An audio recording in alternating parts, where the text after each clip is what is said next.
പറഞ്ഞുണ്ടല്ലോ ഇവൻ കാണിച്ചില്ല അങ്ങനെ തന്നെ ഒരു ഇടി തന്നെ ഇടിച്ചു പപ്പടായി പോകും. അത് ഭയങ്കര സ്ക്രീൻ മസാസ് എന്ന് പറയണ്ടല്ലോ ഒരു രക്ഷയില്ല സ്ക്രീൻ മസാസ്. അത് മെയിനായിട്ട് എടുത്ത് പറയണത് 72-ാം വയസ്സിൽ ഈ സാധനം 72-ാം വയസ്സിൽ അത്രയും കാട്ടായം കണ്ടു കഴിഞ്ഞാൽ നമ്മളുണ്ടല്ലോ കിളി പോയി എന്ന് പറയുമ്പോ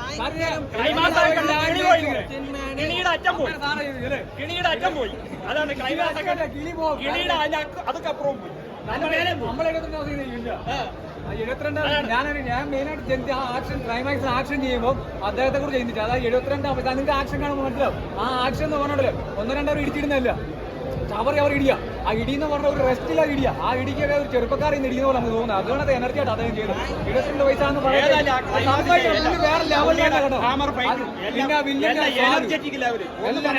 അത് സെക്കൻഡ് ഹാഫിലെ പരിപാടി എന്ന് പറഞ്ഞാൽ വേറെ ലെവലിൽ എത്തിച്ചിരിക്കുക. അത് വില്ലന്റെ എനർജി വില്ലെന്ന് പറഞ്ഞാൽ വലിയ ഹൈറ്റും വെയിറ്റും ഒന്നും ഇല്ല പുള്ളിക്കാരൻ. പക്ഷെ കണ്ടുകഴിഞ്ഞാൽ പുള്ളിയുടെ ആക്ടിങ്ങിലാണ് ഈ ഹൈറ്റും വെയിറ്റും അജാനഭാവോട് തോന്നുന്നത്. അമ്മമാര് ആക്ടിയാണ് പുള്ളി വേറെ ലെവൽ തന്നെ. പുള്ളി കളിച്ചിട്ടുള്ളതാണ് വേറെ ലെവൽ തന്നെ. പിന്നെ